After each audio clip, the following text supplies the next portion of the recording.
Pairing. Oh, and I gotta like start, guys, I'm starting nice. I'm giving you a nice picture to come on to the live with instead of me making loud noises. We're live. Happy Friday. I'm just gonna double check as I like to do at the start. Oh, there's me live down there. I'll click that. And then it's gonna, I think it's gonna load up the live or it's gonna blow up Facebook. I'll do one of those two things. It seems to have frozen Facebook. I'm gonna just trust that it's working. I'm gonna shut down the part of my computer that is set up. My computer has I think it's an app that I've got installed. Oh, and I got that. What it does is, there we go, we mute that. What it does is when I go live, it notices that and then backs up the entirety of the internet to my computer. I'm pretty sure that's an app. It might be malware, I'm not sure. I just noticed that my backup system, every time I go live, then begins backing up the entirety of the internet. Good morning, Miles McGarveyson. Let's start this off the way we've come together over this beginning. And I'm going to see if I can get a nice tall pour for us. Look at, holy mackerel. Look at that. Just like yat. Pour that into the teacup. I didn't spill not a drop, which is quite good. I've got my tea on the right side today, because over here on the left, I've got a mixing board, which allows me to do things like I can play this sad trombone sound. I can't hear it in my ears. I have to trust that you guys can hear the sad trombone. And now it's complete. We're done with the sad trombone. So that's there. That's new. We're growing here at Quiney headquarters. Hey, Adam, is that a Moroccan tea pour? Is that technique called the Moroccan tea pour? I'd like to know if an MTP is a thing. No sad trombone for that. I have 8 other buttons, but I don't really have them memorized as to what they do. So I think one of them, I think this one is like a mystical sound. Does that sound kind of like fairy-like? Anyhow, I'm not gonna mess with those anymore. I'll just wait for the correct moment to inject a sad trombone. These are the sort of things that can totally derail a project I'm working on, because I'll just become obsessed with finding the perfect, fun, ridiculous sound. And then I will put all of that as a priority above what we're trying to do here, which is like demystify coaching, create something cool. Hey, Haley, long time no see. I miss you. I miss you and your badass rebel self. I don't think it'll let me press them all at the same time, Miles. Let's find out. So is that blowing? Oh, did that play everything at once? I'm going to stop them now for everyone's sake. Give me an update on what that did, because again, I can't hear it. I can only hear the Zoom thing here. My mixing board is giving you guys the sound. So anyhow, we're having fun. We're having fun this Friday. Let's see. We've got a great guest for you today. I'm just going to check in and see what's been real for me this week that I can share. I'm going to show 2 books recently that just came for me in the mail. I've been really, I was talking with my friend John Morgan, or JP Morgan as he called himself for a while, about what we were reading recently. And a former client actually reached out to me to ask what I was reading lately too. And one of the things I've noticed has shifted, don't worry, I'm going to show you the books I'm reading in a sec. But one of the things I've noticed has shifted about the way I read is that as time has gone on, initially in the early part of my life, actually, like my 20s, 30s, and early on in coaching, I read voraciously from a need to have the information and knowledge I didn't have so I could be masterful.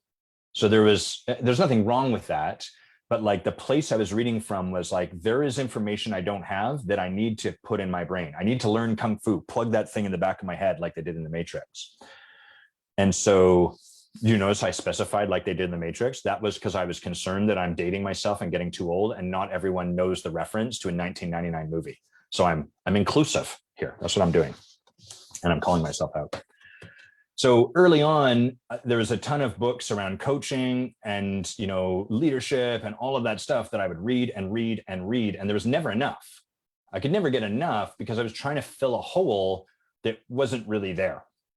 More on that in a sec. And as I've continued to get supported and to really like go deeper into myself and learn to trust myself and to to be more expressed and to trust the wisdom that's already here, not in exclusion to what the world has to tell me and the feedback the world has to offer and the knowledge that's out there, but rather just like, it doesn't have to be one or the other. So I've learned to trust like, oh, the brilliance is already in there and I don't have to find it from somewhere else.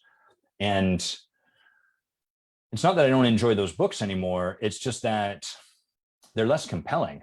So reading a book like Michael Bungay wrote a great book called The Coaching Habit. He's got a new book out that my client mentioned.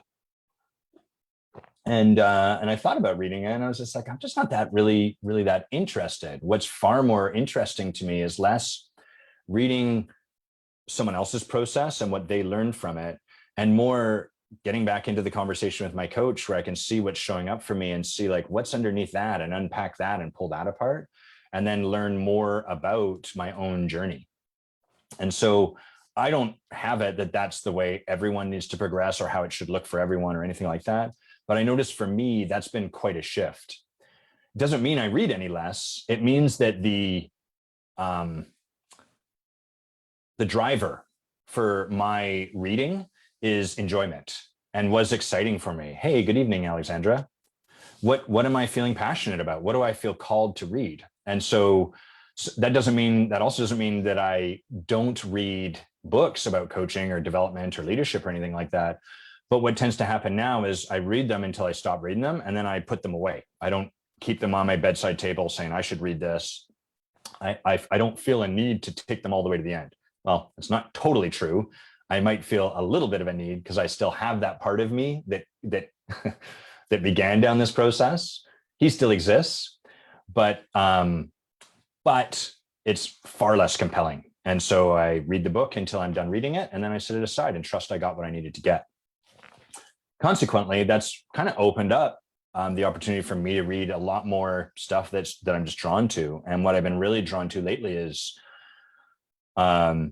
history and visual organization of information, infographics and stuff like that. So this is one book I'm excited to read, The Book of Circles. And so if we look in the Book of Circles, what this person has done is looked at, what are you doing, camera? Why are you making me all fuzzy? Yeah, come on, work with me. This book shows a whole bunch of like ways that we've organized historically graphic and information using circles. And they got, I guess this section is the rings and spirals section. They talk about like, I don't know what this stuff is, 56 days worth of food and how they've organized that information. So what I like about these books is a couple of things. First of all, the history is fascinating. I used to hate history as a kid because we tested it in school, right? Are you learning history? If so, answer these questions about history. But that's the worst way to experience history, because then the exploration of what's happened historically is ultimately just about memorizing. That class, you could say, here is a class called memorizing, and the content they will use to teach you how to memorize stuff is called history. That's not entirely fair, because I'm sure we all get something from it. But by and large, that was my experience of history. And so I way preferred math, because if the goal of school was to get good grades, and that was the goal that I was bought into, and most of us are bought into, math was easier for me to get good grades because it didn't require memorizing. I only had to learn first principles. I just had to learn how addition worked and the 10 numbers in our decimal system. And from there, everything else could be derived. So it was far less reliant on memory. Likewise for math, for multiplication, division, learn how to do it. Then you can do it. You can apply that technique to anything. Whereas history, I'd be like, great, they did this, that caused a war, they lost the war, here's the thing. Okay, next time, new situation. This is gonna, oh, it totally happened differently. What the hell? What am I meant to learn from this? I don't know. So these days, just like learning about history is fascinating, because it's just interesting to learn about what were the prevailing norms and memes and mores that we operated by. What was our philosophy at the time? And how can we learn about that in the way we represented information? So seeing the way that we kind of captured and represented information historically tells us a lot about our thinking at the time. And for me, as a as a coach, as someone fascinated with humans and working with humans and all of that stuff, oh man, you can't get juicier than that. Did my Facebook feed just freeze for you guys, or is it just me? Because on my end, it looks like it's frozen and it's annoying to me. You let me know. Also, Miles, I want to know what happened when I pushed every single one of those buttons. Let me know if we're freezing. It was a terrible place for me to freeze if you hadn't seen it. Good morning, Tommy. The other book that I've got to read after the current massive one I'm reading over here is Knowledge is Beautiful. A little bit toasty in here. I'm going to open that window. So this just shows us a whole bunch of cool infographics, ways that we've had of organizing information. What's this one? Oh, this is about the Drake equation. The Drake equation, are we alone in the galaxy? And then the Drake equation is a hypothetical equation that sort of gathers a bunch of variables that we determine, like, what's the likelihood that there's another alien race out there in the galaxy, more intelligent life. So the way they would look at that is like, okay, what's the likelihood of life evolving on a planet that's hospitable to it? Bit challenging for us to figure that out, right? Because we only have one example, which is here on Earth, but they make an estimate. And then they're like, okay, how many habitable planets are there in our galaxy? This one is called Knowledge is Beautiful, Alexandra. Knowledge is Beautiful. And then the other one is The Book of Circles. So what's the likelihood of life evolving once you have a habitable planet? How many habitable planets are there in the galaxy? How many galaxies are there in the universe? And so they kind of take all of these, they take their best guess, they multiply them together to get to, like, what's the percentage likelihood of life out there? Not has it visited us? They're not interested in that. It's just, what's the likelihood that there exists intelligent life somewhere else in this universe? And so that's a graphical representation of it. What's kind of interesting to me about the Drake equation, as it's called, is, first of all, it's our best guess, right? It's not really science. We don't have a way to test it. We don't have, we have no idea how likely life is to evolve on its own, assuming you're not a theist. And if you are, that's fine. It's just a different conversation you'd probably be in. We just don't know these things. So it's kind of an interesting thought experiment. And the other thing that's kind of cool about that equation is what cosmologists and astronomers call the problem of how lonely it is. Like, it seems like if the universe is vast and infinite, it would be teeming with life, and that radio signals would be getting beamed throughout the galaxy, and sooner or later those are going to come to us. Why aren't there any?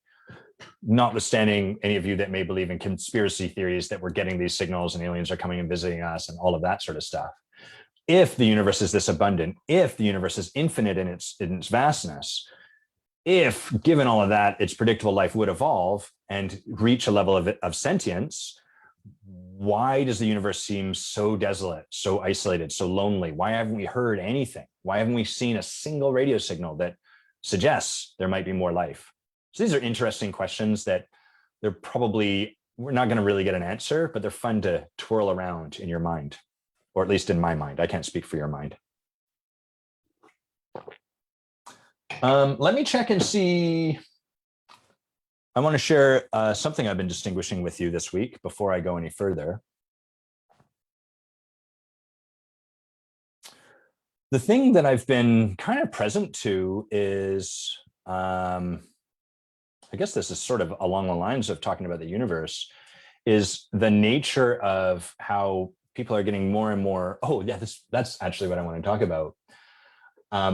First of all, what I'm present to these days is people are becoming more and more polarized. And when I say more and more polarized, I don't mean Democrats are further away from Republicans. That would be like a pretty simple way to say it. I'm saying polarized in the sense that we are all getting further away from each other. Kind of like in the universe, what we can observe and have been able to detect to quite a high level of scientific accuracy, everything is moving away from everything else. That's why they say the universe is expanding. It's like if everything was on a sheet and you just stretched the sheet further and further. So it's not like I'm moving further away from you, but closer towards that person. Collectively, all of us are moving away from everyone else. And that, to me, is kind of the nature of polarization.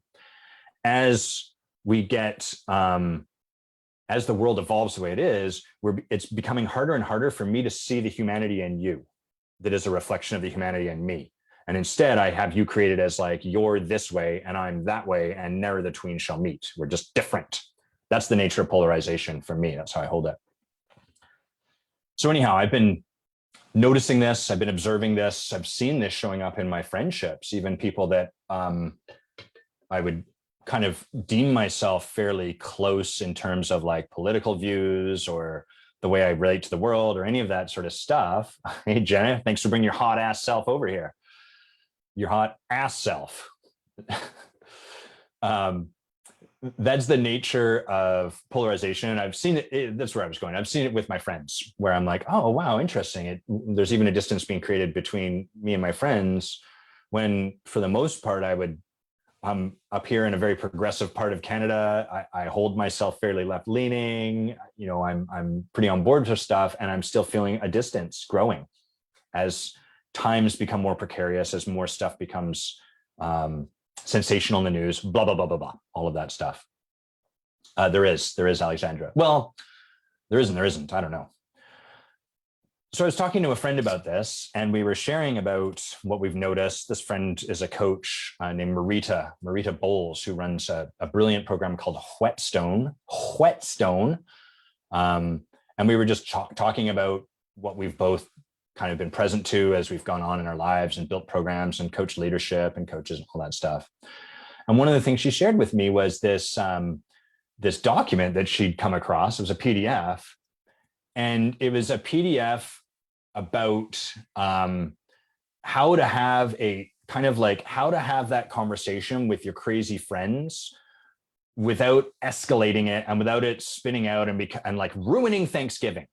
You know what we're talking about? Like, oh my God, I've got these crazy people. And if I start down this topic, or if we go here, they're going to start talking about a conspiracy theory, and then it escalates, and then it ruins Thanksgiving dinner, and oh, that sucks. What was so fascinating about this document was that it was written for its intended audience were conservatives.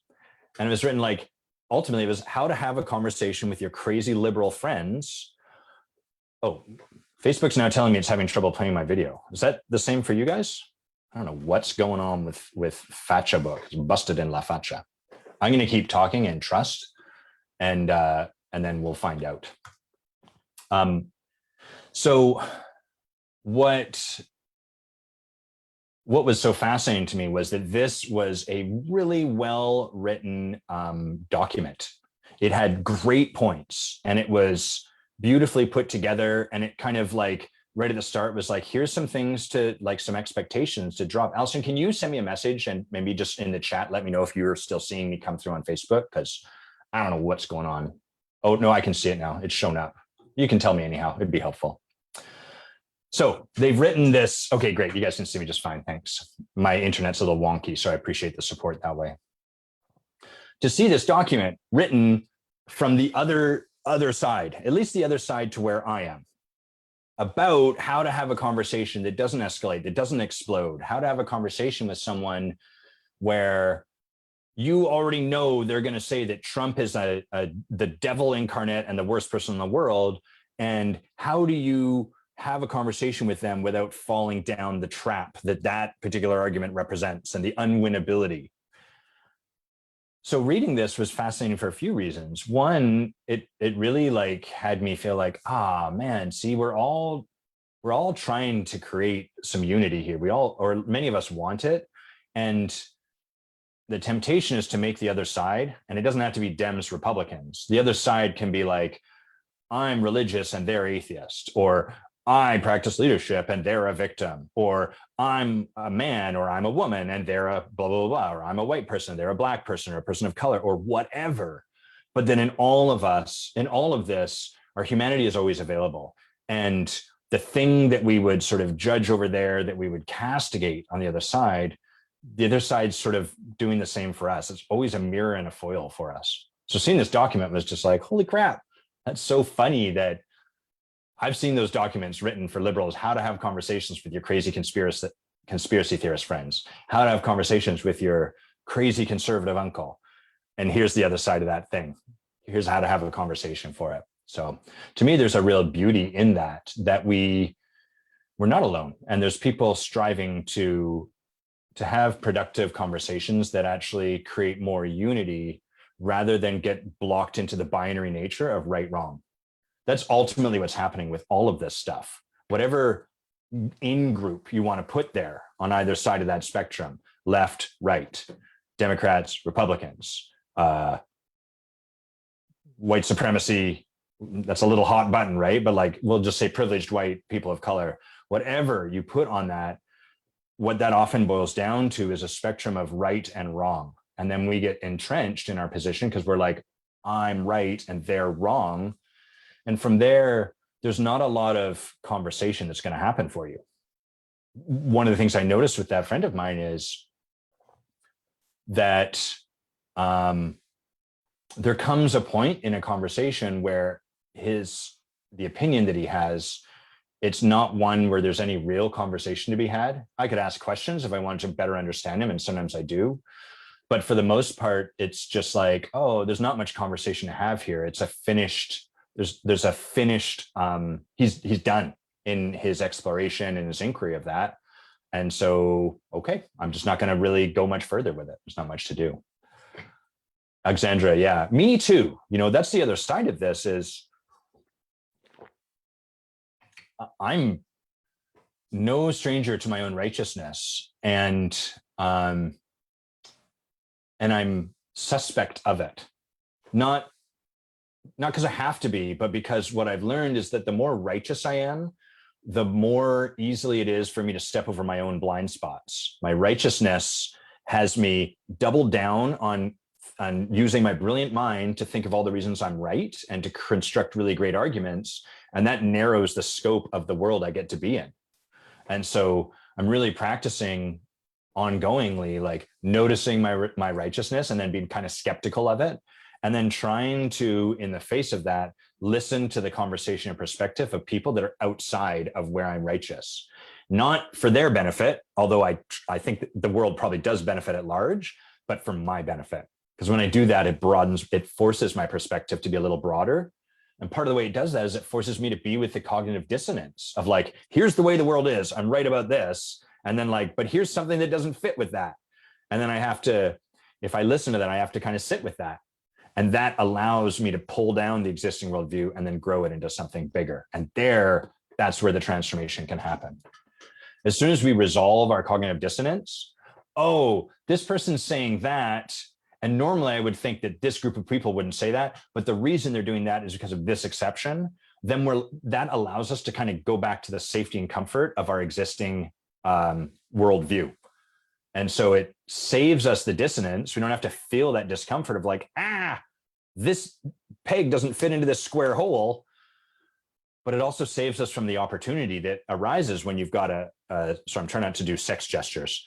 The opportunity that arises when you have cognitive dissonance, which is like, oh, here's a place where your worldview could be pulled down and a bigger one that exists and allows for some stand in the world beyond the binary nature of wherever you've gotten really linear in your own life. Okay, there's a lot of big words there. That's what's going on for me. It's an interesting exploration, requires a lot of tenderness towards myself and others, which I am getting better at. I tend to step over my own tenderness often. And so consequently, I step over it, not even realizing it's there. And when it is there, not even paying much attention to it. And so consequently, it's very easy for me to step over other people's tenderness and not be present to it when it shows up. And so that's a work in progress for me. I'm in the practice of honoring that more when it shows up. Okay, well, we've had enough of me, I think. I think we can all agree with that. Let's have a sip of tea to transition. It's a transitional tea. If you're bored on a Zoom call, this is a good move. What you do is you go to take a drink, you don't mute, and you just go. Just do that. And something's going to happen. Give it a go. Send me notes. Let me know how it goes for you if you take that practice on. Let me tell you about Allison, and then I'm going to have her put her camera and mic on. So Allison and I first met through a cool kids club. That's what I'm going to call it, run by Rich Littman, called 4PC. His idea was a group for the top 4% coaches in the world. It was a good transition. I wouldn't say that the group necessarily, well, it was a beautiful aspiration. And I don't think it really met that aspiration, but it doesn't really matter because I got tremendous value out of it in other ways. And one of those is that I met some people that I really just fell in love with, some really beautiful colleagues, some people that are up to amazing things in the world. And so that's how Allison and I met. And I think we just stayed in touch. I'll get her to share this when she comes on, but I'm pretty sure we just stayed in. Actually, you know what? Let's do this together, Allison. So put your camera on, put your mic on. It's way more interesting if we're in this conversation together. Okay. Hello. Hi. You're in your evil overlord chair. I know, I'm in my evil, the evil genius chair. We had a prof at law school who taught property law, and his hair at the back was always like, woo. And we were always in this question. We were like, is it that he doesn't care? Like he just doesn't have a mirror or something? Or does he have a very high-backed evil arch overlord chair and just sits in it, messes his hair in the same way every time? We never got an answer. I love it. I think he hated me because I always asked questions in class. I was very like, I need an elaboration. And his way of dealing with me was to make eye contact with me and then walk away and continue lecturing. So there was a bit of a rivalry there, I think. Nice. Anyhow, enough about him. Let's talk about you.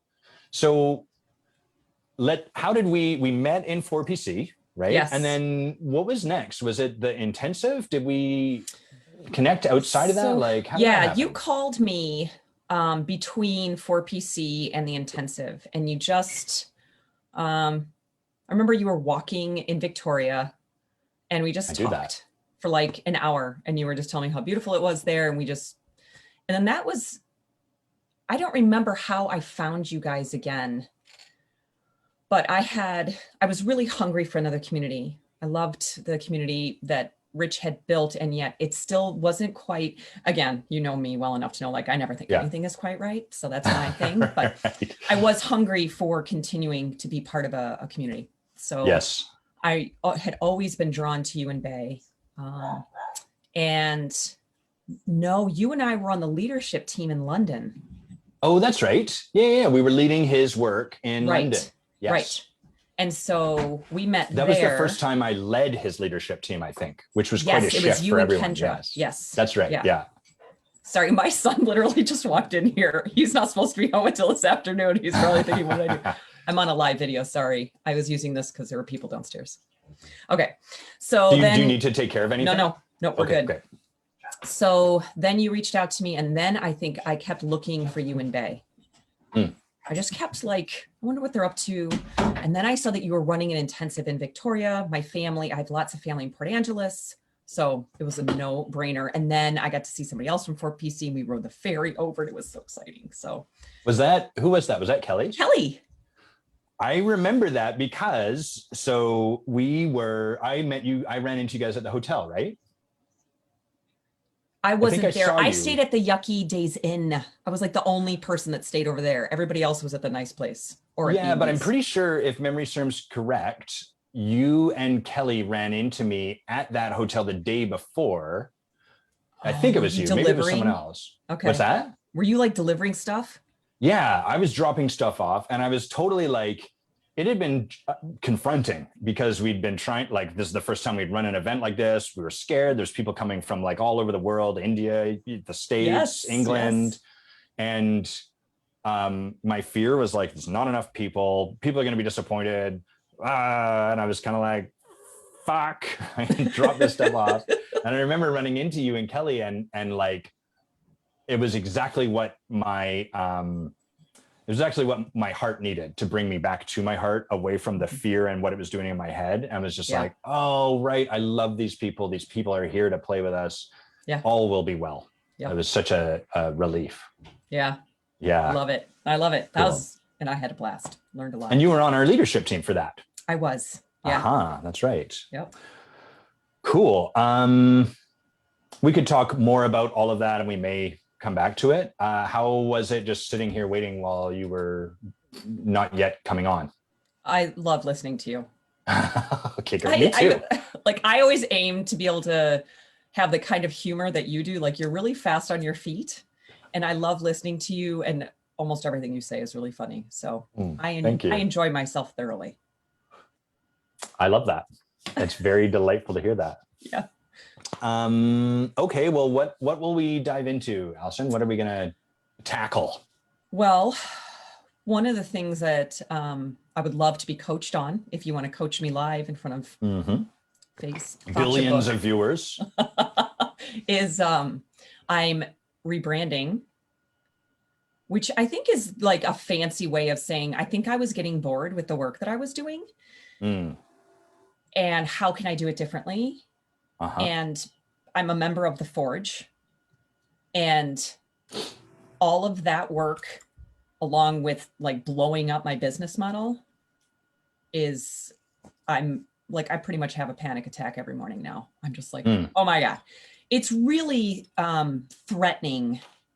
It feels threatening to me. And like, all I want to do is go back to the thing that I know works. Right. And what is the thing that you know that works? The 4 conversations. Connect, invite, create, propose. Connect, invite, create, one conversation at a time. Like I've done the model. The Rich Lipton model works. It's a beautiful model. I made the most money I have ever made in my life, which was kind of a goal, just to like see how far is up, right? How high can I go? Yeah. And I did all those things. And it's just like, you can't have enough of what you don't need. I was like, it was cool for a day. I was like, that's a lot. Like, look at all the zeros. That's really cool. And then I'm like, meh. So that's where I stand. I know I want to do something different. I want more challenge. And it terrifies me at the same time, because I know how to do the safe, secure thing. Right. So, okay. So I get this high level, right? And just so I've got the full picture, are you like in it? Are you getting supported with someone to rebrand, or is this you self? Okay, got it. So there's someone supporting you to pull this stuff out. Yes, I have a team. Awesome. Amazing. Yeah. Yes. Okay. So what is there for us actually to coach as far as that's concerned? So you want the specific request? That would be helpful. But I'm happy to support you to get there. It's not like you have to figure it out, but that's what it sounds like. What there is for us to do is to get a little more clear. Yeah. What are we actually addressing? I guess I'm just really surprised how much this is scaring me. And okay, so here's the thing that just popped up. Like, I have a really big money story that I have just like not addressed and played it down as if I didn't have one, or that mine wasn't really that big a deal, or it wasn't in my way. And I think it's in my way. And then the other thing that is popping up is that I really, really hate being disappointed. Like, I hate it a lot. So much that I will join a group, pay all this money, show up every other Wednesday, but not do the project. Right. Got it. Because if I pick a project and a goal and I don't get there, then I have to experience that sensation. And I don't like that. So I just don't do it. Right. If I don't ever say I'm going to arrive there, I can't possibly fail at arriving there. And then I don't have to be with the disappointment that creates. So when I think about the new amazing thing that I'm heading towards, there's a whole lot of me that's like, you know how to do the other thing. Just do that. Because this thing, you could like want it and then not get it.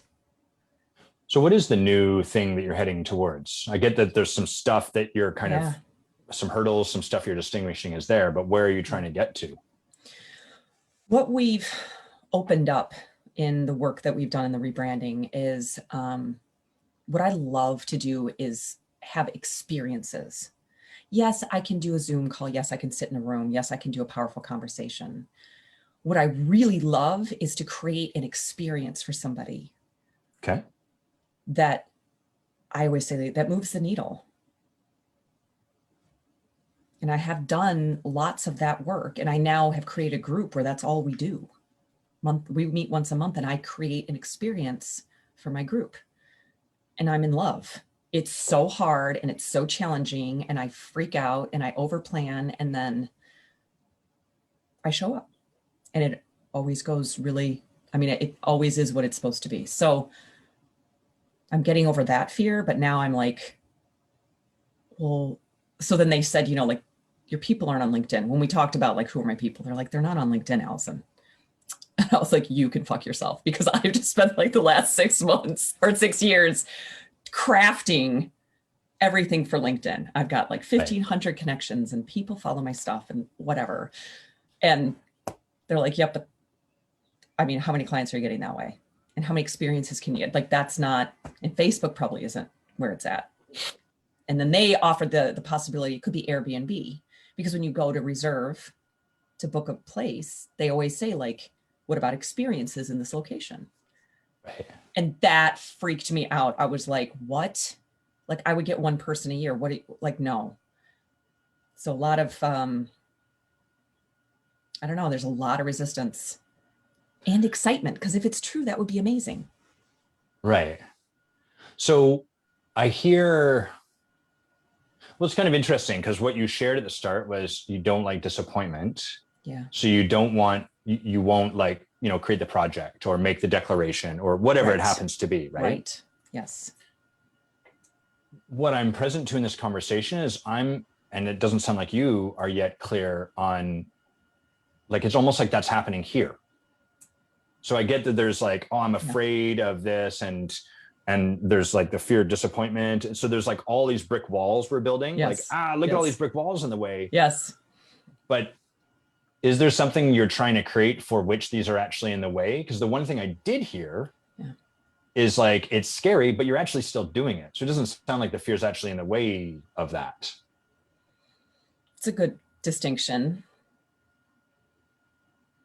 I think a few weeks ago, it really was like, I was just basically going to call my branding team and be like, no, I think we're going the wrong direction. Okay. And I kept sitting in it, and I kept pushing on it, and I kept looking at it. And I thought, okay, this probably is me just wanting to not do something scary. Okay.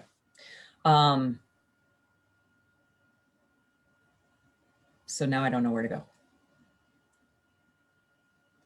I got that. Yeah. Well,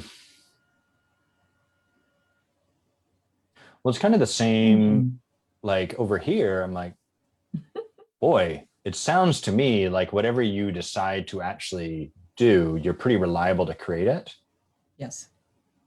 And the way that you get out of the risk that might present is to just not to not declare a thing to do. Sort of like, oh, okay, I just won't make a declaration. So are you like, is there a what for behind doing all this branding that you're hoping like, once I've done this, then life will look this way? Or was it more just like, well, I need to do it, so I guess I'll do it and we'll see what happens? I always want to be able to expand my impact. And I think where I was sitting is that I could have massive impact with one person in these individuals, my individual work, one-on-one. There was definitely, I was feeling it. They were feeling like I've had a lot of success there, and I've really enjoyed that work. And I'm kind of bored with it, which is not to say that I'm bored with my clients. I was just bored with the one-on-one, and I wanted a challenge. So I opened up the group last year. It's been a year. I've ran my very first group for a year, and that was super challenging. And I loved the challenge, and I want more of that. So being able to expand my impact from one person to now 6 people has been scary and hugely satisfying. And I love that. And then I love to see the impact that they have on each other. And I want to keep doing that. I want to keep ratcheting up the challenge. I want to keep ratcheting up the impact. And I don't want to work alone anymore, which is why I brought the branding team in with me. Okay. I'm sick of, I don't want to do everything by myself anymore. I mean, I have an employee that does all my administrative stuff, but I want bigger, more. Let me speak to everyone, our audience first. Okay. you'll probably hear this as well. Okay. Usually that's the way this works. But so like for everyone witnessing where we are, first of all, if you boil everything down, kind of the most basic foundation for coaching is first, where is someone? Two, where do they want to be? Three, what's the gap between those two things? And once we have all three of those elements, we coach to close the gap, to move them from where they are to where they'd like to be.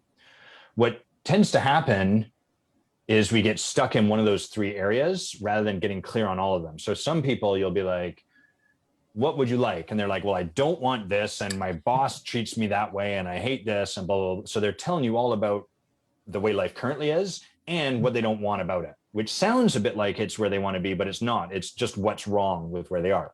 That's fine. That's where they're stuck. And that's where we support them. Some people will be able to tell you all about where they want to be, but you cannot for the life of you find out what's actually life like right now. So be like, what do you want? I want to make $500,000 a year. Great. How much do you currently make? Well, I don't really like to think about money in those terms because I find then we get really bought into like money being significant. So no. If you want to make $500,000 a year, we got to know what you're making currently and how that looks. So that's where they're stuck in the future. The third version of this is where people are stuck on the problem, the gap. Yeah. So they're clear on the gap. They're like, it'd be like someone coming to you and saying, my car engine is broken down. We have to fix it. And it's really compelling because as humans, and especially my kind of people, and I imagine your kind of people, Allison, we're like, there's a problem in the world. Let's fix it. Yeah. But your car engine being broken down is only a problem if where you want to get to and where you are currently, the problem is stopping that. So if we sit with that person to find out like where they want to get to is down the street to the mailbox and where they live is 1 block away, their car engine being broken is just a distraction. We don't actually need to do anything about that. Walk to the mailbox and then walk back home. So where we are with you, Allison, and for everyone's benefit is it sounds pretty clear on what's going on. And you sound kind of like, I hear you talking about some of the gaps, like, oh, I'm afraid of this and that. But I'm not actually very clear. And I don't know if you are, you might be, so you can let me know, but it doesn't sound very clear as to where we're at. Like, what is the thing we're trying to create for which any of this conversation really matters? Right. Yeah. I'm pretty fuzzy still. Do you want me to answer what I think I want? Yeah, it'd be great. Let's just see. Let's see how it comes out of my mouth, right? Yeah. I think it's a one-to-many. So I'm thinking groups. Okay. And one of the things that the marketing or the branding team brought up is like, what if somebody just booked you for 2 hours? Just once. And I was like, excuse me, that doesn't fit, right? So I'm thinking about that. And they're like, what if they booked you for 4 hours? What if they booked you for a whole day? And that's all they ever do with you. And my mind blows up. Because first thing that happens is like, what? That's different. And then the second thing is like, holy shit, if I knew I only had 8 hours with somebody, that's all I ever had, like I could craft a really perfect experience for them. Probably not perfect, but really good, solid. So I get excited by it. So I think the future model looks like booking experiences with me. I don't know. 2 hours, 2 days, 2 years. I don't know. I don't know what that part is. Okay. So is it that you want to find, like, you want to discover, like, where do you want to go from there? Yeah. So what I've heard is you're kind of bored with one-on-one. You're doing some work with branding people. They presented some possibility that was outside of your current perspective. You got excited by that, and you don't actually know necessarily what you would want to create, even though you got excited by that. Yeah. So where would you like to end up in this conversation or go from there?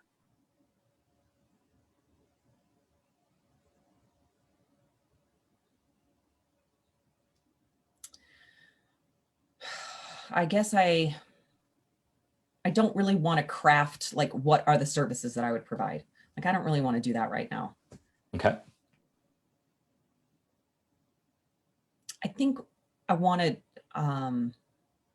I'd like to address this idea that my belief that I can't possibly make money doing 2 hour, 4 hour, 6 hour things. Got it.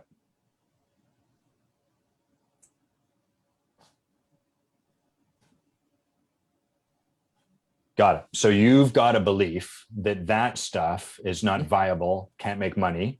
Right. And you'd like to address that. Yep. Okay, Because great. I think the money story is a problem for me. It's an issue. Okay. And where would you want to end up if we could make it all happen? I would like to let go of carrying this really narrow view of how a business can look and run based on whether or not I can make a living doing it.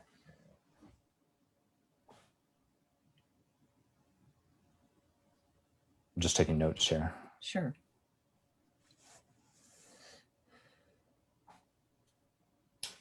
Got it. So it sounds like you're not like, I want to plan out or to create or just to build a business that runs this way. Right. It's more where you want to end up is open, like with that as a possibility, as opposed to like, this is definitely the thing I do.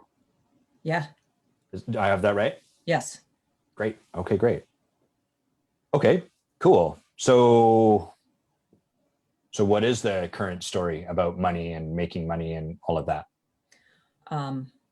So I've been exploring that, and I realized that as much as I am embarrassed to say this, I have some really shitty beliefs about making money, people that make money, people that I perceive to be wealthy.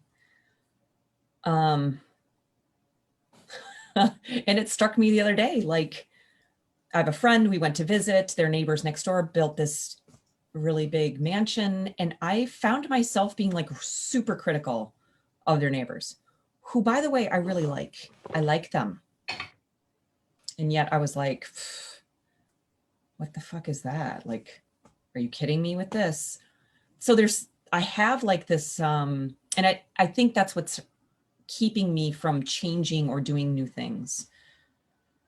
And I don't know how. I can't connect the dots, but I know that it keeps coming up for me. Like, rich people are selfish. Rich people, they're not down to earth. That rich people have ego, they're like egomaniacs. I never thought that I thought that. Okay. Any other stories or beliefs about money? That it's going to determine who I am, for sure. Can you be more specific about that? Yeah. Like if I'm not making money, if I'm not making a living as this, leadership experience person, then like I'm a failure. Got it. So, what's even worse is that I'm not smart enough to figure it out. That is worse than being a failure in my book. Got it. So like to some extent, the amount of money you've made is also a function of being smart enough to figure something out. That's what I tell myself. Yeah. Okay. Yeah. Okay. Anything else?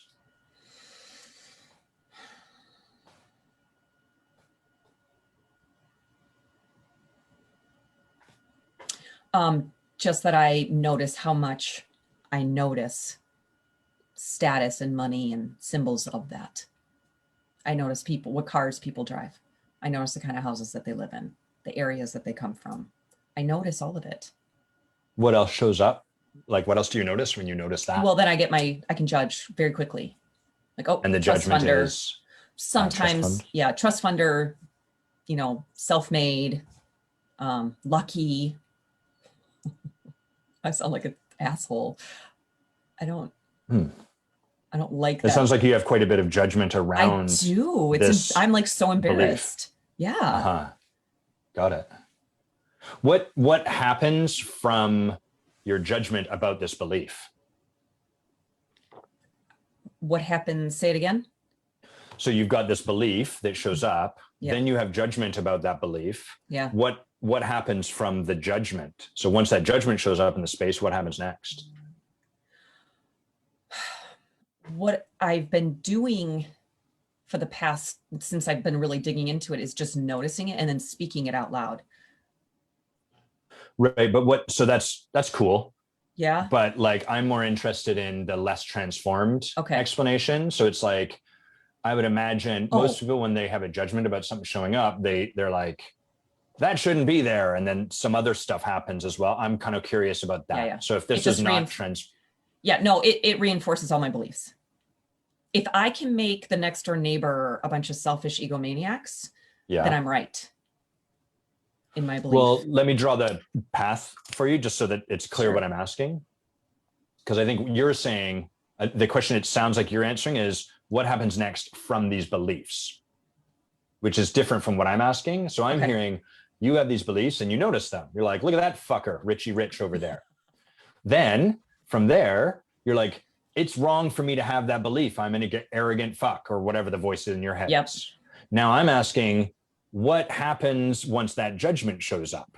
I'm imagining you're not like, oh, this is just my humanity or whatever. Like usually from our judgment of something, more, it begets something else. So what happens from you judging that belief of yours? Usually I just keep judging those people. I just keep going. So you judge yourself for having this belief, and then I ruminate. I judge the same people that I was judging in the first place.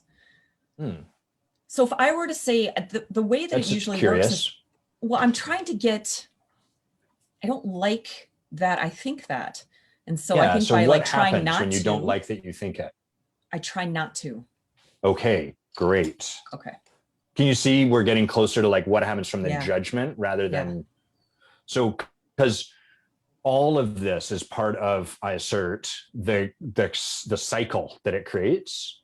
So we don't want to just, I hate that I have that judgment. Now let's keep working with the stuff. The fact that you hate that you have this judgment is then going to have something else happen, which is then going to have something else happen, which blah, blah, blah. So we want to hold all of it with a degree of reverence. So you have judgment, and then what did you say happens from there? I try to not. Try to not. Great. And what does that look like?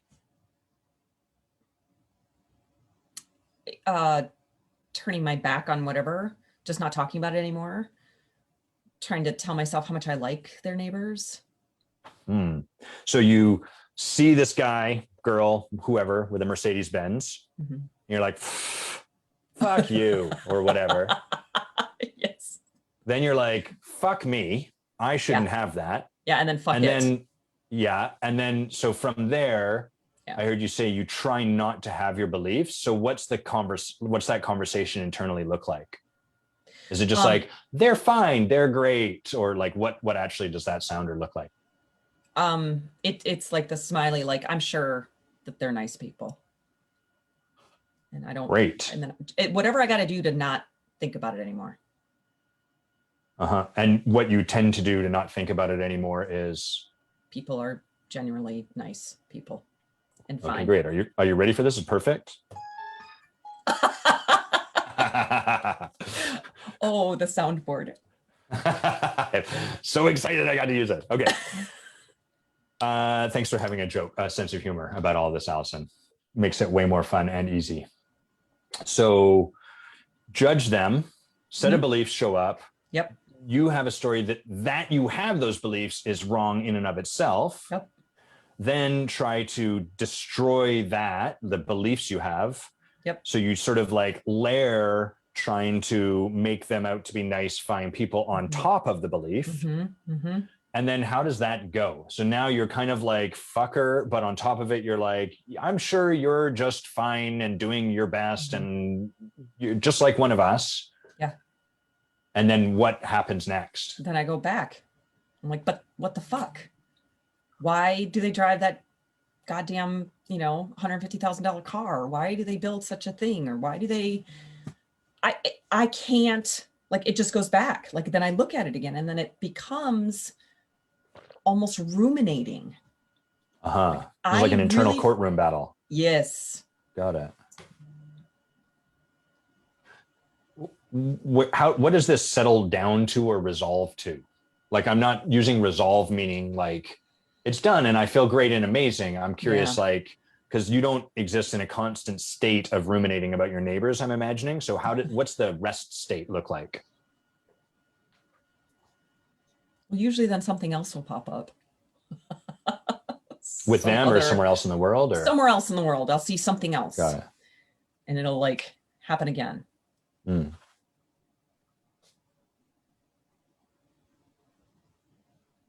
Got it.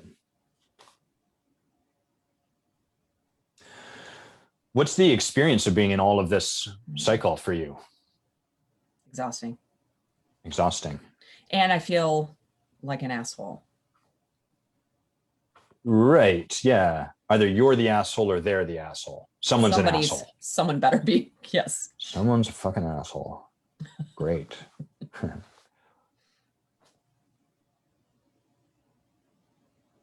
Yeah. It's almost like, are you familiar with Schrodinger's cat? Remind me again. Once you tell me, I'll know it. This is very nerdy.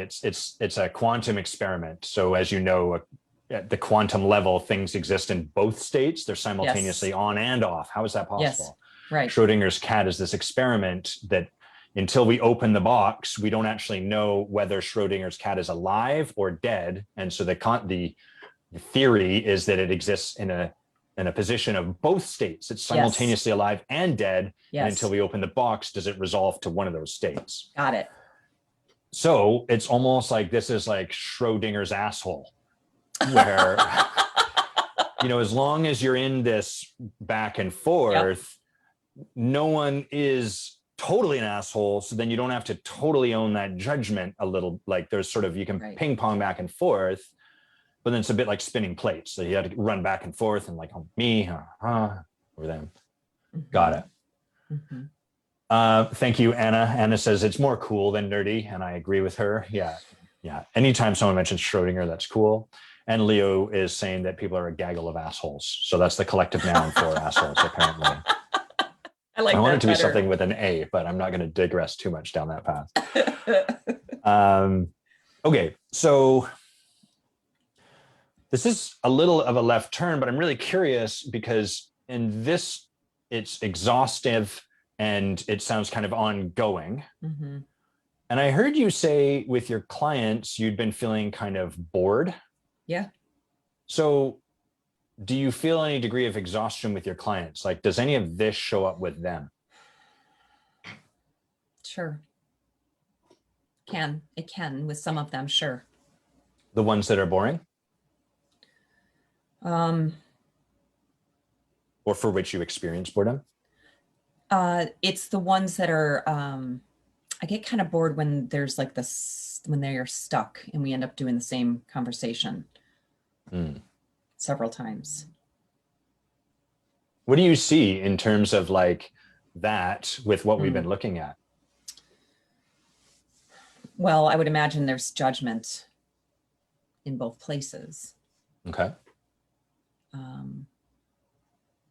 So something around like, I can't tie them together though, but like when I'm bored with a client or when a client is stuck and I'm like, oh my God, are we back at this again? And I just experienced this yesterday with a client and I just asked for permission to, like, he kept saying like, well, I want to do this thing on the surface. I was like, yep, we're going to do that, but we're going to look at what's underneath. And we finally looked at what's underneath. He's like, before we run out of time, I want to make sure that we address this. And I was like, yep, we are. And he said, I don't see it. And I was like, mother, like, this is the 8th time we've had this conversation. And I said, permission to just hit you between the eyes with it. And he said, absolutely. And that's when it like, finally, I was not bored anymore. I could finally say like, okay, here's what I'm seeing. And I said the thing, which I typically don't do, right? I don't confront in any way. Who's the asshole when it's you coaching your clients? That felt very asshole-ish of me to do. Okay. And so is it typically you that's the asshole or them? The gaggle of assholes. I guess I felt like he was kind of being an asshole for having the same request over and over and over again. Got it. And so then I And then I definitely felt like an asshole when I said the thing. Got it. Yeah. I want to be clear. I have no idea where that question came from. It was just like, here's the question to ask next. Yeah, So no. I didn't have an agenda that lead to anything or anything like that. But if somebody always has to be an asshole, then that would make sense that it would show up everywhere, which is also my survival mechanism. The nickname that you gave me. Hey now. Okay, so can you lay the plank stress? Where have we come to? Can you walk us to where we've arrived at? So I want to do something different with my business. What might be in the way of figuring out exactly where I want to go is a money story or something around people who make money, which is a lose-lose. No matter what, someone is an asshole in that game. And interestingly, when I'm coaching, it can also come up that way, that either my client is being an asshole or I have to be an asshole to like move my client out of the thing. So given the story you've distinguished about money, the beliefs, the context, the structure, what's the solution to that? Not like the good, like, oh, it's all resolved, but sort of like inside that box you've created, what's the solution? To stop thinking about it, right? Like if I'm inside the context, then it's like, stop worrying about whether or not people have money. Just stop focusing on it. Stop looking at it. That would be the solution. Is that the one you've been historically trying? 47 How's that go? It's not working. It doesn't work. Okay. It has not worked for me. Right. Because it's just covering up this thing underneath. So I just cover it up and I'm like, stop looking at it. Right. And yet you keep looking at it. Yeah. And then I peek under the covers. And I'm like, oh, look at all the money. So, like one of the things I'm present to is a lot. So first of all, there's like a isness in the world that dictates like you're either an asshole or you're not. Yeah. And money is one of the things attached to being an asshole or whatever the word would, it doesn't have to be that, but that's the fun word we're using. Sure. So if we looked at it through that lens, like you can make a bunch of money and you're the asshole. Like, so I heard you say you've made a bunch of money. So have you been like, I'm okay being an asshole, or have you carved out an exception where you've made a bunch of money, but somehow it's exceptional? Or is it like you've kept yourself low and not making money? That way you don't have to be the ass. Like, how does this all come together? Right. Because I've made a bunch of money and I'm not an asshole. So how does that work? Right. Is that accurate? I think so. Yeah. Like yes. And I think what I've done is I've said, and I made it because I'm so smart, because I figured it out, right? So maybe it's the exception. I'm exceptional. Okay. It doesn't apply to me. Those people did it some other way. And then there's also a side of me that's like, it's not really that much money. Like the potential here for me and for this organization and for the work that I'm doing could be enormous. Oh, did you hear that? Yeah, it's my speaker likes to tell me that. It's very helpful. It also halfway through, like listen to music, it interrupts, it stops the music and it goes charging, which is incredible. That's exactly what you wanted. Oh my God, is everyone enjoying the music? Is the speaker charging? So that's what you just heard. Super not helpful. Yeah, very helpful. So I think I've also played it like, I think I've put a limit. Like this is enough. This isn't a lot. It's plenty. But like anything more than that would just be greedy or audacious or when I heard somebody in our group say that he was like, 25 grand a month, that's my goal. My immediate thing was like, what kind of asshole says he wants to make 25 grand a month? Like, come on, how much do you need? So I think I'm doing both. Well, of course I don't have one. because if I Okay. had one, then I would be disappointed. Originally it was to make six figures. When I first joined the 4PC community, when I first met you, was to make six figures. Yeah. That vaunted six figures. I don't know. You have to pick something. I'm just playing. I did. Playing. Right? Yeah. So six figures. Yeah. Yep. And so I did. And then I never made another goal. Okay. I stay and do better, marginally better each year, but nothing. I have not doubled in 2 years. I was doubling every year for like the first 3 years of my business. I doubled every year. What would you want your business to make a year from now? What would you want its annual income to be, for example? How do you pick? How do I pick? You just choose. So well, let's start here. What have you gotten from this conversation so far, Allison? That I can't pick a fucking number. Got it. And is that a new piece of awareness? No. Right. No. So a lot of this conversation, while interesting, has felt very familiar to me. Like my experience of you in it is sort of like, oh yeah, it's familiar. And you can like talk a lot about this stuff. Yeah. But I don't think us talking about, it's all a little bit putting the cart before the horse, because there's no reason for us to create something beyond this right now. It's just like, we could have this conversation for the next 10 years. Yes. And it'd be like, oh, it's interesting and I'm learning stuff and I guess I'm getting coached. But like the metaphor I like to use is a little bit like playing pool without any holes in the table. You don't have any pockets. Yes. So we're banging the balls around and it makes a nice racket and you feel strong because you crack that cue ball, which is very satisfying. Yeah. But after a while, we're probably going to walk away from that table because who the fuck cares? Doesn't matter. Right. So that's the piece missing for me. Not like there's something wrong, just that I'm present to is like, what does Allison actually want for which this would be a conversation that would make a difference for her?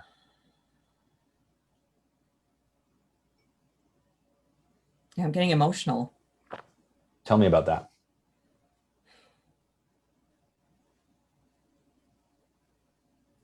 I can't even I don't know why.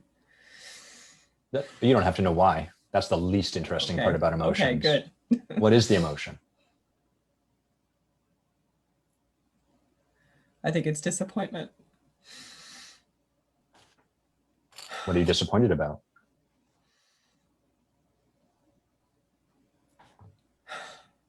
I guess I'm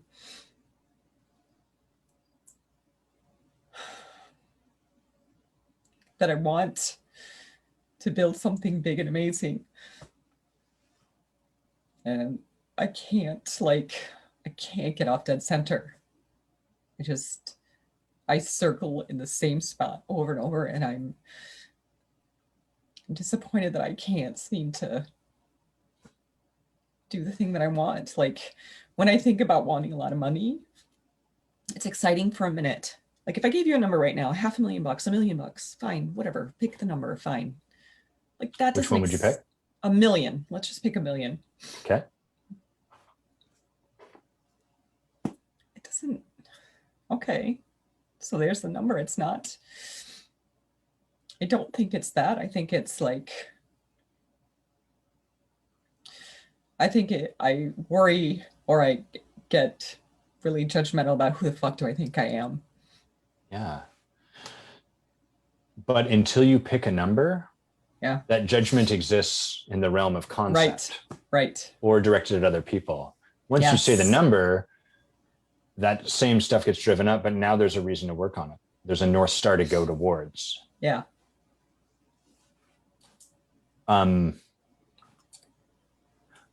So I heard the disappointment is about that you're not, that you like, it sounds like you feel really stuck and you're disappointed by that fact. Yeah.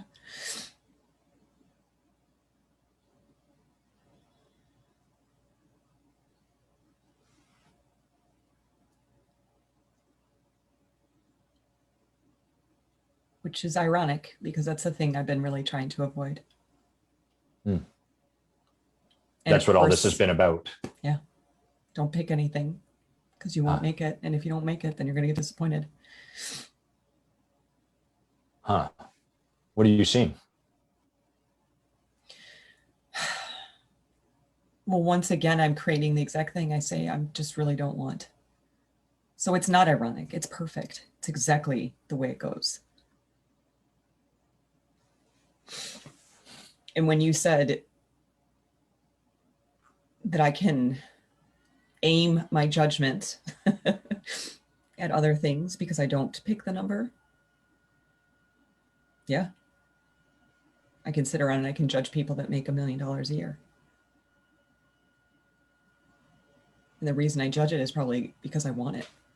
I want to make $1 million. How does this show up with your clients? This thing you're distinguishing. The disappointment or the avoiding disappointment? Whatever you're distinguishing right now.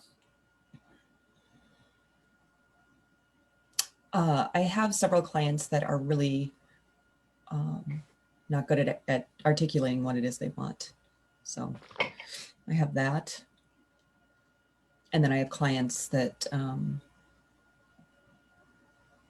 around and make messes and try to not see it, not clean it up, just keep stepping over them. And I do that. That's what I'm doing. That's what you're distinguishing right now?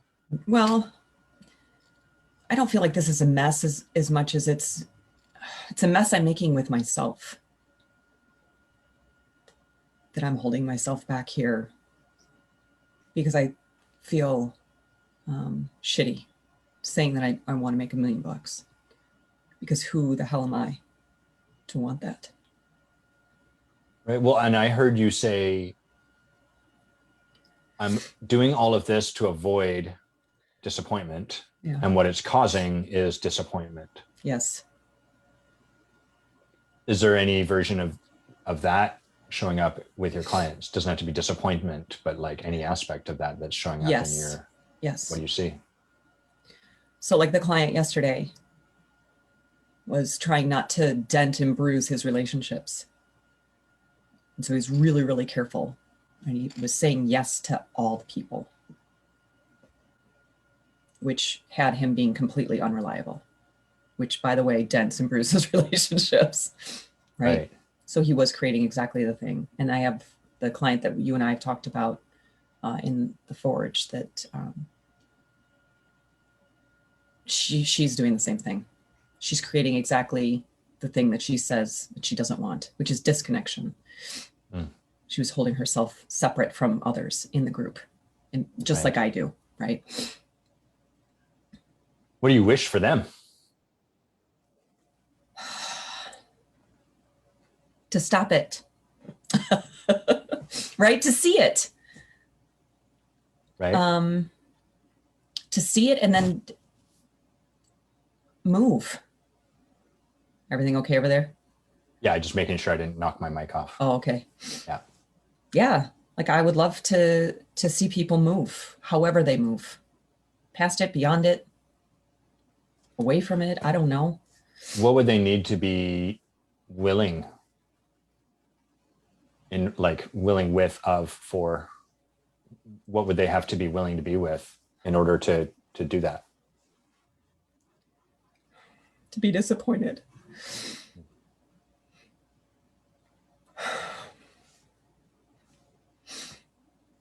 To even say it is hard. Yeah. I've been avoiding it for a really long time. And it just sits right there. And when I let it out, it comes out just really heavy. Yeah. Well, it sounds like you've got some really effective strategies for keeping this beach ball, so to speak, under the water. Yeah. That lead to you feeling exhausted and, or bored as the other one, et cetera, et cetera. Yeah. Got it. So as we kind of come to the end of our time, what are you, what are you kind of taking away from our conversation today?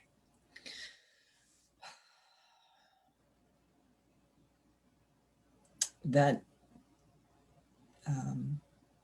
there's a breakthrough somewhere for me in the world of disappointment. Mm. And then I'm going to say my number.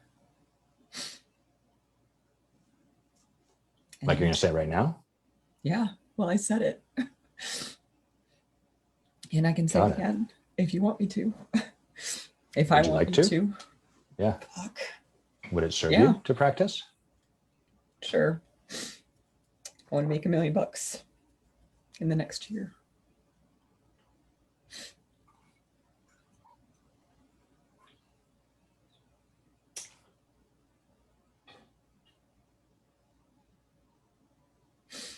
How does that feel this time? Scary. Yeah. Like right on the edge of disappointment. Already? Oh God, yeah. Yeah. Like it comes out of my mouth and I'm like, what did you just do? So get it.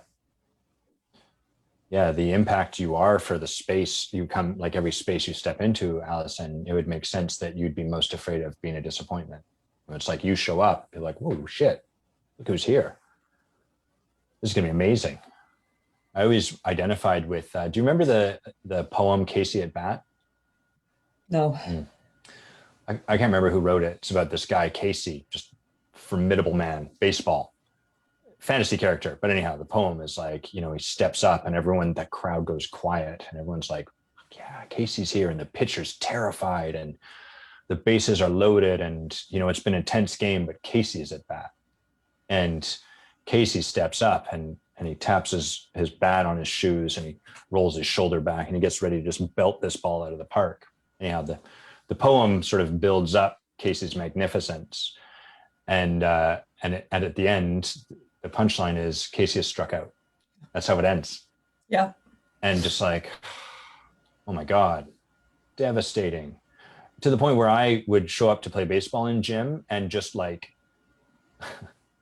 my strategy was to fish for what's called a ball in baseball. So I'd be like, oh, that's a ball, Yep. until there was a ball I knew I could hit reliably. And I Yep. wasn't going to strike out like a dumb moron. So all of that to say would make sense that you would feel have such a reaction to being a disappointment because it's antithetical to who you be in the world. Mm. What do you see to practice going forward?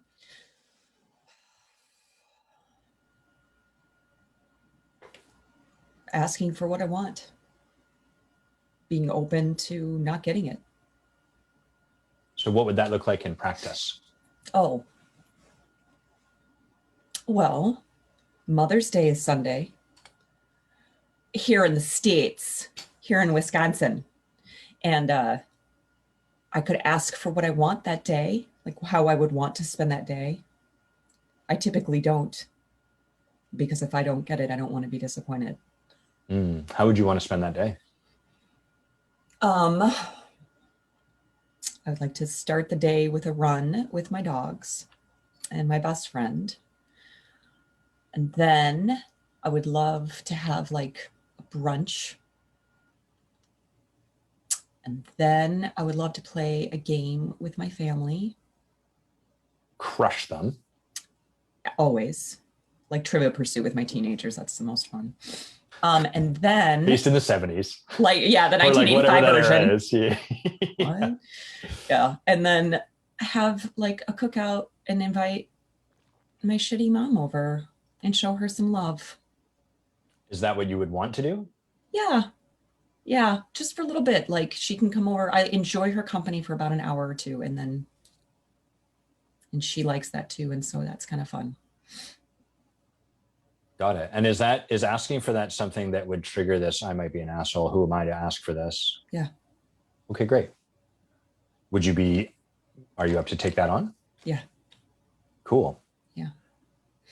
Anything else you see to take on around money?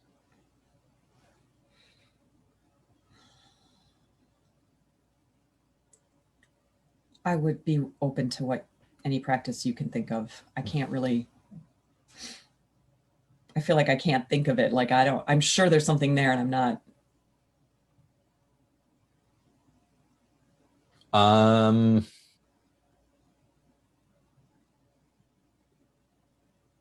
I'm just checking in to see if I actually want to give you something, if that's actually going to serve.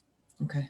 I'll meet you halfway. So what I would suggest doing is, it's a bit of two practices. So the first one is to notice yourself in the rumination. Yeah. Back and forth. Mm-hmm. This conversation was a bit of a metaphor for that, where we're like swirling around and we're talking about stuff and we're distinguishing stuff. Yeah. The thing that moved you forward was saying a number. Yeah. And it's like, oh, now you came out of the stands. A lot of this conversation was up in the stands, Yep. onto the court. Yes. Fuck, $1 million. Fuck. Right? Bam. So I would invite you to notice that rumination or whatever that looks like. And when and if you notice it, to like, what is the thing for me to ask for? Okay.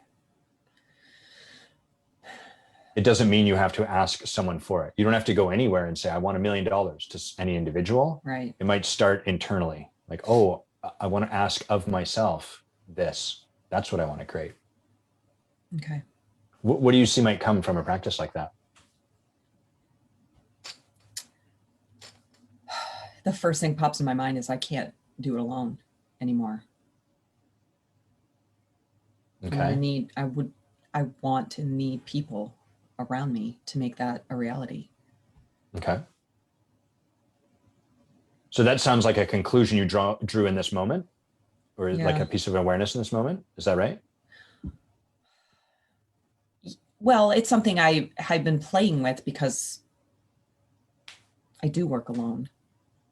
Right. But just to be clear, sorry, go ahead. No, go ahead. You go.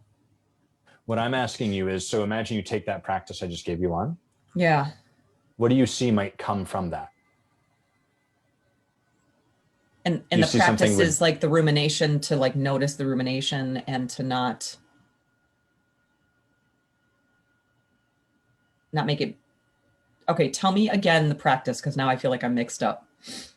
Right. So practice 1, notice when you're in that rumination. Yes. Part of which will include, I shouldn't have this judgment. Second part of that practice, what is there for me to ask for? Okay. What is there for so me it's to ask not, for? Okay. I'm an asshole, they're an asshole. We're sweeping all that off the table. So you're not engaging in that. What is there for me to ask for? $1 million this year. Yeah. Got the practice. Okay. Yes. Are you clear? Okay. Here's the question I'm asking you. Okay. If you were to take that practice on, what do you see that might provide you?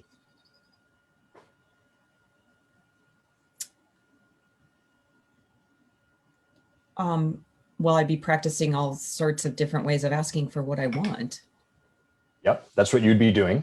And what might that provide you in doing Disappointment and success, both. Sometimes I get it and sometimes I won't. And so what would that give you to practice being with those things? Navigating, right? I'd have to face the thing. I'd have to face that disappointment or success. Mm-hmm. And what would that give you? Am I being annoying? No, I feel like there's an answer and I'm not sure where we're going. Yeah. So first of all, the reason I'm asking you this, Allison, is the risk here is that, so one of the things I'm present to is you get into like, I'm here, help. Yeah. That was kind of where we were at the start of this conversation. You're like, this is the stuff not working, help. Mm-hmm. And I was like, what do you want? You're like, this is the stuff not working. And I could feel in me this desire to like give you a thing. In. Yeah. And I'm really working over here, not to, believe me, I love giving people things. I'm really good at it. Really working to set that aside so as to be here with you. Yep. So now we're into the realm of practices. I noticed the same thing showed up. I was like, anything you want to practice around money? And you're like, do you have anything? And I'm like, checking with myself. Okay, I'm going to offer something. Okay.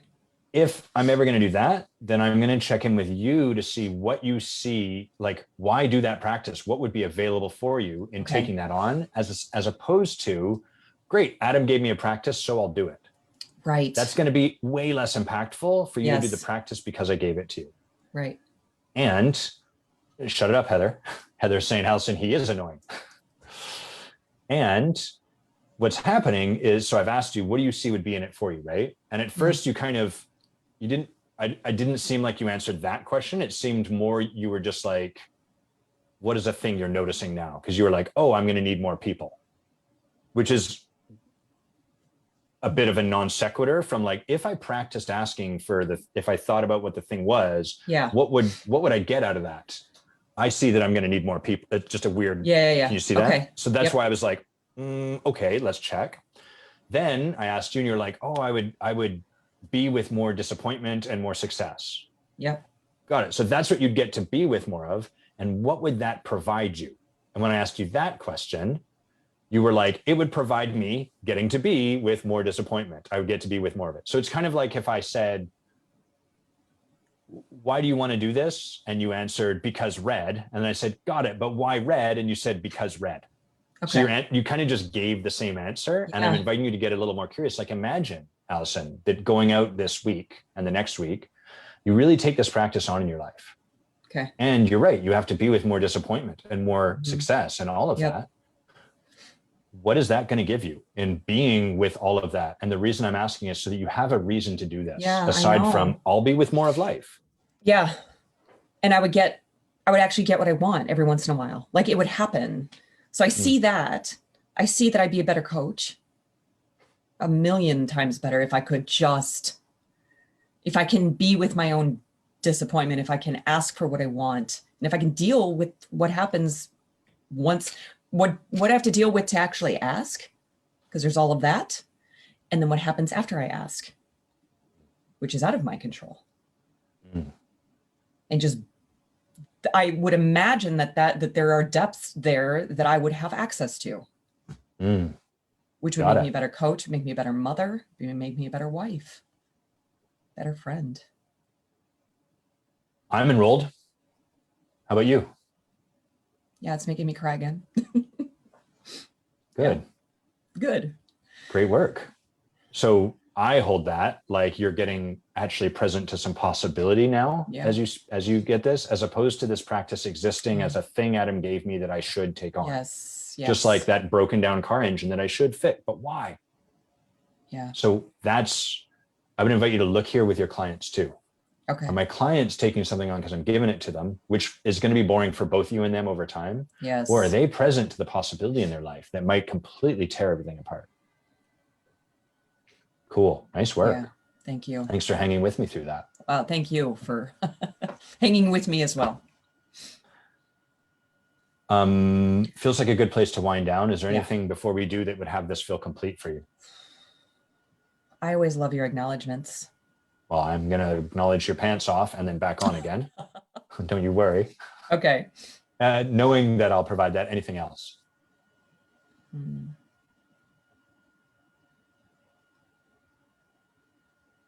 Not in this moment. No, I can't think of anything right now. And is there anything in particular you'd like me to acknowledge you for being?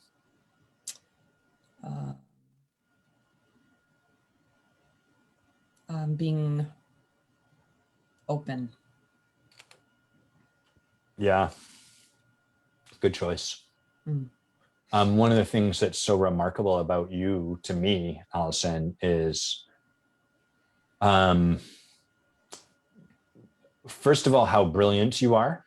And like you got fast twitch muscle fiber up there on top of your shoulders. Two, the impact you are automatically, like by default, without any, you wouldn't have to do a damn thing. You could just show up and you're having an impact already. That's the moment you came onto this planet, you started having an impact with people. And what I really am left awed by and often inspired when I get to spend time with you is your openness just to me, to anyone that would be in a conversation like this with you, because you certainly don't need it, but also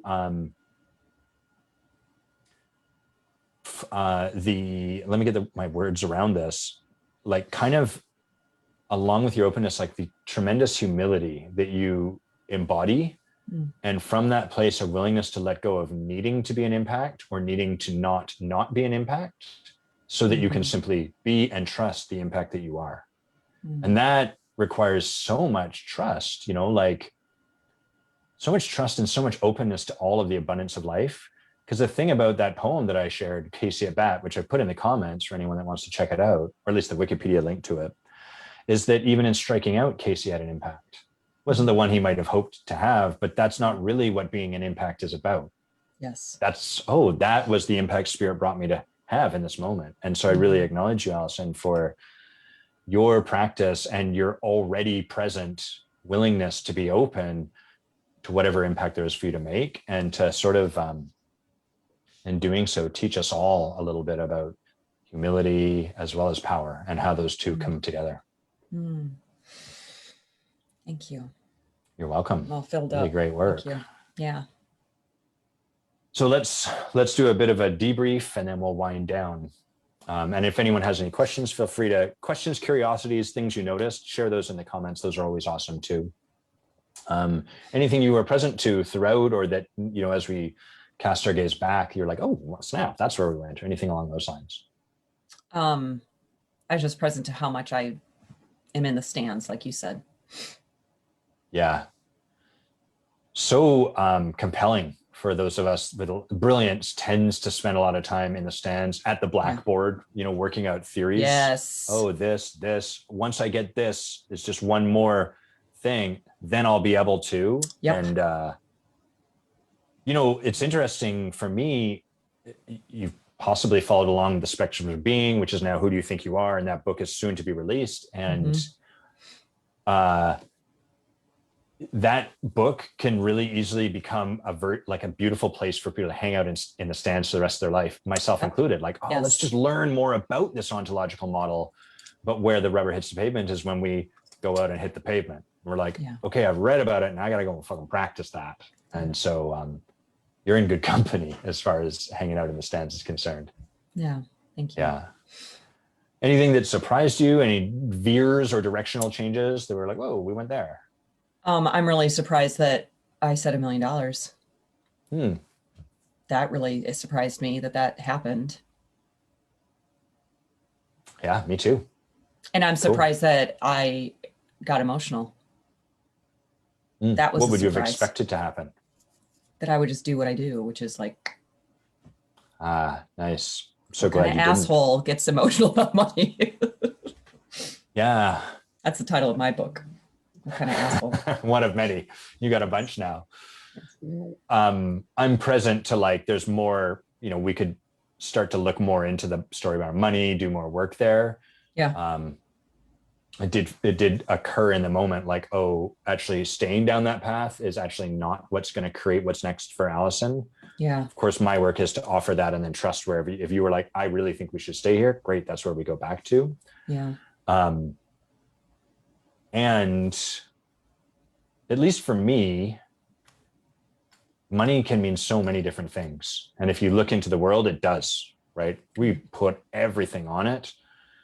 And I hold it as a measure of the impact that I'm creating with people and that they're creating with me. And likewise, I also try to, for me, I aim for it being a flow. I don't want to be someone that amasses wealth in a money bin. What a waste, And I really, this is not really about you, just something I've been reading about is some authors I've read have talked about the toxicity of accumulated wealth. So what happens is that's stored human endeavor, it's human value captured and then just held there, growing, but to what end? Right. And that's quite toxic. So that being said, you can make $1 million, you can give $1 million away, you can make $1 million, you can, and that's my belief. It doesn't have to be their belief either. Maybe this is the greatest thing in the world. The world should be filled with money bins. Okay, cool. That's your belief. If it works for you, awesome.